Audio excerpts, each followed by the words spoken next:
बोलिए श्री सद्गुरु महाराज जी की जय, सच्चे दरबार की जय.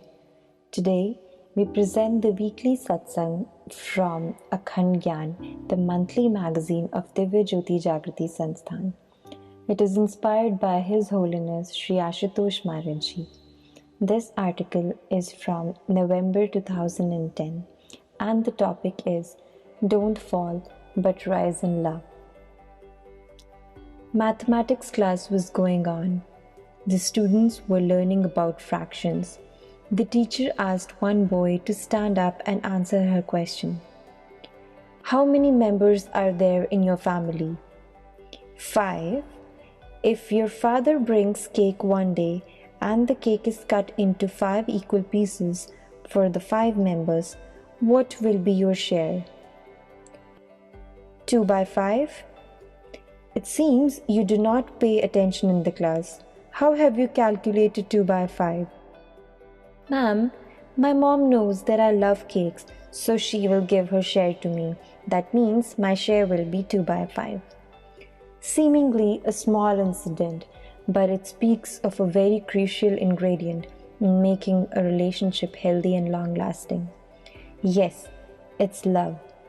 The little boy was 100% confident that his mother will offer her share to him. Why? What made him gain that confidence in his mother?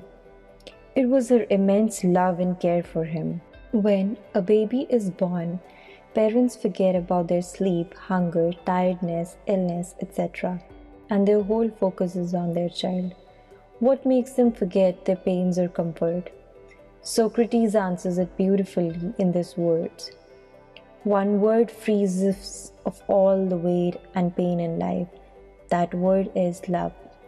Mother's tender touch, father's compassionate concern, brother's, sister's affection, spouse's generous care, all these expressions shine bright in the color of love. Broadly, love is the glue of society, which binds the various relations together. Without love, it is impossible for any relationship to exist, because in the absence of golden rays of love, darkness of hatred and jealousy prevails. And where love gives life, hatred is no less than murder. Opposite to the love, it takes life. The following case study throws light on the significance of love in the life of a human being, and hence in the making of a beautiful family and a healthy society. This study is based on the difference in upbringing a child. It reveals a stark disparity between a child brought up with love and care and the one neglected and abused by the caregiver. According to the study, the first subject would grow as a happy child, a confident student, and a kind gentleman who has compassion and love for others, as he himself has lived and experienced the same. On the contrary, the other subject is liable to grow into an angry and unconfident personality with insufficient skills and capability to take wise decisions, failing to handle challenges with good judgment. No trust will develop for the caregiver in the latter case, and this behavior will magnify, though unintentionally, as a natural defense from getting more hurt in future. To him, the world would appear as threatening. Later on, such people may also treat other living beings in the similar manner, exploiting or abusing them as if they are inanimate objects. Thus, it is rightly said, "Since love grows within you, so beauty grows, for love is the beauty of the soul." But an important question here is that what we call as love, is it the real love? Are we enjoying the full radiance and glow of real love in our relations? Or are we ignorantly spoiling the taste of life by the bitterness of hatred and differences? Not much effort is required to obtain the answer to this question. Just take a look around. You'll get to see several old parents being sent to old age homes or left alone by their children, who either settle abroad or prefer staying in a separate house. Husbands and wives are found arguing with each other over trivial matters, at times even taking the course of divorce. Brothers and sisters who nurtured immense affection for each other in their childhood become rivals later and fight among themselves. why does all this happen if we really love each other? The situations have worsened to such an extent that today it is difficult to find even a single relationship for which one can confidently say that it smiles on the rhythms of real love and care. Alas, all seem to be affected by the viruses of hatred, grudges, expectations, lust, selfishness, and several others. Are the bonds of love so weak that trifle worldly matters can break them in a flash?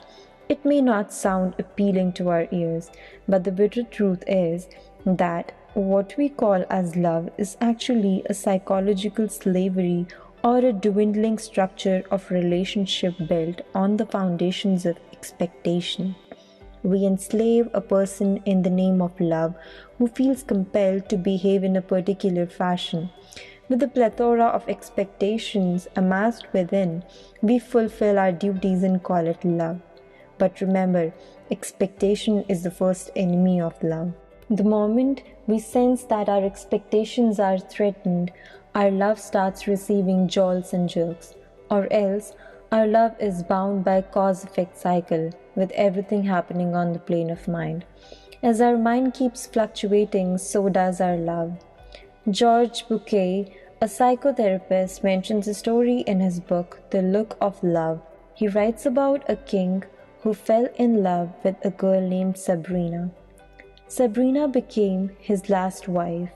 One afternoon, the king had gone for hunting when a messenger brought him the news that Sabrina's mother was very ill. Even though it was strictly forbidden to use the king's carriage for personal use, so strict that the offender was charged with a death penalty. Sabrina used the carriage to visit her mother.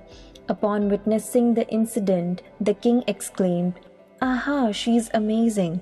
She values relations more than her own life." On a different occasion, Sabrina was in the garden when the king arrived. Sabrina was relishing peaches at that time when the king sat with her. Only one peach was left in her basket. "Peaches seem to be of good quality," the king declared. "Truly said," Sabrina replied. Then Sabrina took a bite of that last peach and placed it in the hand of the king. "Dear, how would I repay your love?" asked the king. "You are so wonderful. You forsook your pleasure and gave me the last peach." Years rolled thus. With time, the love and passion for Sabrina dimmed in the king's heart. One day, he talked to his best friend about Sabrina. "She never behaved like a queen. Did she not show disregard to my orders by using my carriage for her personal use? And now, when I recall the things, I remember that one day she offered me the leftover piece of a peach, of which she had taken a bite even." This is what happens in our real lives as well. Our love also keeps dwindling, sometimes building, sometimes crashing. In the name of love, we play love-hate games. We talk about love at first sight. However, in reality, it's not love but fascination based on one's outer appearance. Basically, we do not know the very definition of real or true love. We all need to comprehend one essential fact. Real love is neither a name of psychological slavery, nor it is a mansion of expectations. It is neither a cause-effect cycle happening on the planes of mind, nor it is the substitute for lust. True love is immaculate. It is untouched by all these aspects. It is not bound in the walls of reasons and conditions. It is pure and pious and vast like the universe. It is a universal feeling which is shared by not just human beings but all living beings. True love is where there are no differences, no duality, no demands, but only love. A small seed, when sown in the ground, soon becomes one with the earth. All duality vanishes, oneness prevails. The tender plant, swinging with the waves of cool breeze, is the existential proof of the real love that the seed shares with the earth. Now, the next question arises: how to develop this real love for one and all? In this regard, someone has aptly quoted, "I sought for love, but love ran away from me. I sought my soul, but my soul I couldn't see. Then I sought you, and I found all three. True, all men of wisdom and all holy treatises declare aloud that only after experiencing the divine Lord within can one realize what true love is. It is because God is the ocean of real love. He is the source. When we embrace God and experience His supreme love, we learn the art of loving one and all in true sense. Because the inner experience makes us practically realize that God resides in all. And so, as we love the supremely loving Lord, we learn to love His every single creation without any trace of selfishness or expectation. Then on, love and care emanates from our every thought, every word, and every action. Our very persona becomes infused with love and care for all. It is said that Swami Vivekananda got up one night at 2 a.m. and woke up his brother disciples. Upon asking the reason, he said that some area was hit by a natural calamity and it was causing immense pain in his heart. The papers next morning came with the sad news of a terrible earthquake in Fiji Islands that took with it a heavy toll of lives. Do you also wish to realize the magnanimity of true love?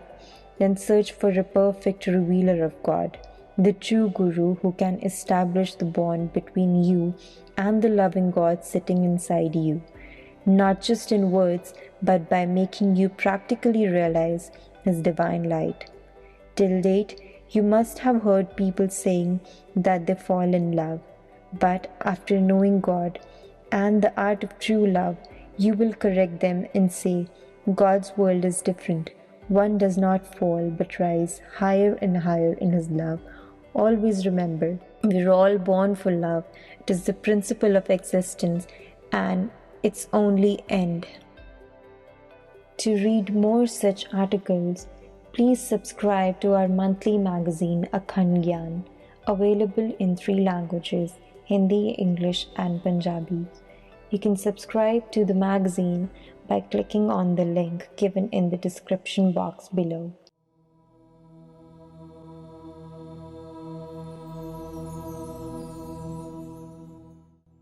Thank you for listening to this enlightening reading on Akhand Gyan.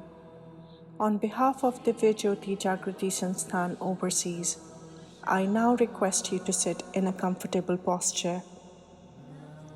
Close your eyes and concentrate on your breath. Inhale with a long and deep breath in, and exhale with a long and deep breath out. As you concentrate on the coming and going of your breath, please take these invaluable moments of peace to contemplate on the importance of the message that you just heard and how this lesson can be applied to your life today.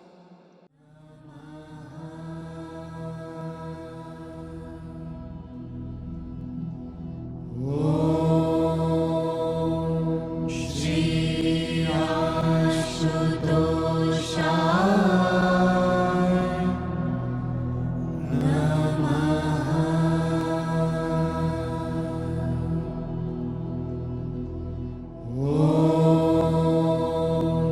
Shri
Om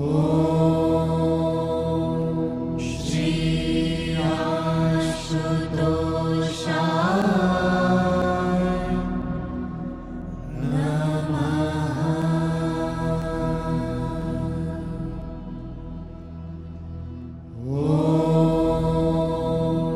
Shri Ashutoshaya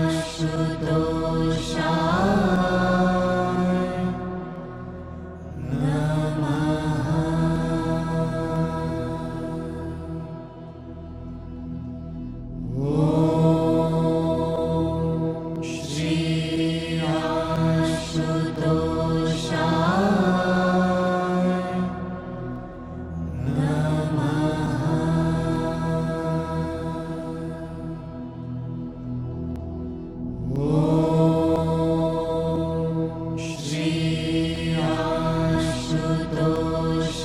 Ashutoshaya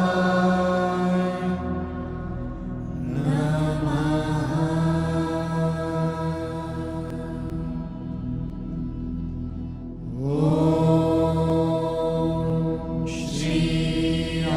Shri Om Shri Om Shri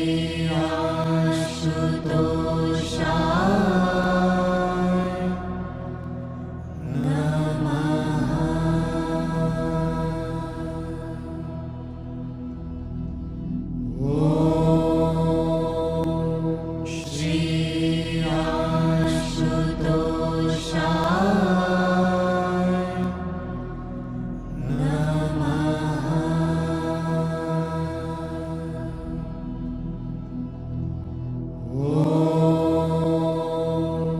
Shri Om Shri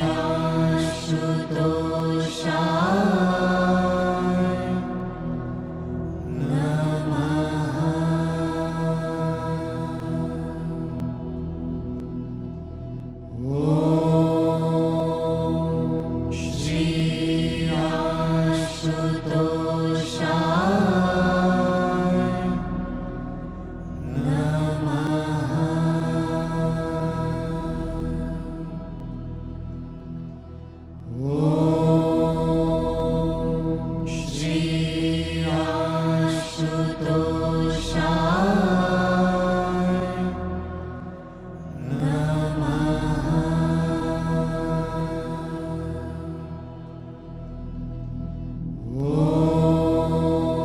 Om Shri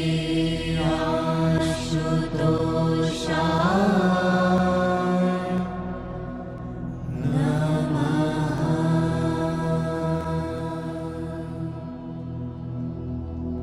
Om Shri Ashutoshaya Namaha.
Om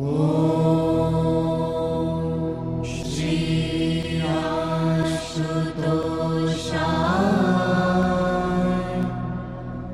Namaha.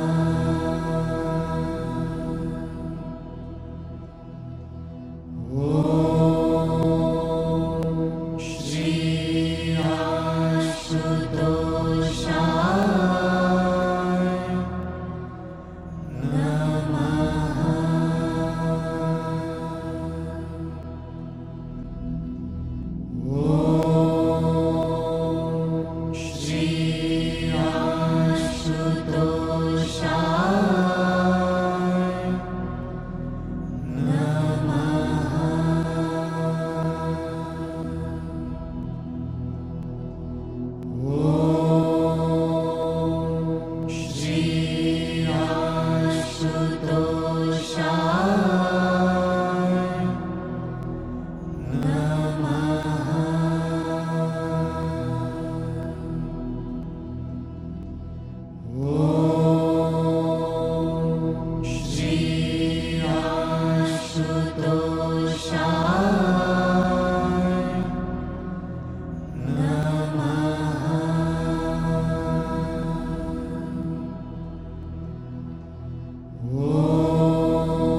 Om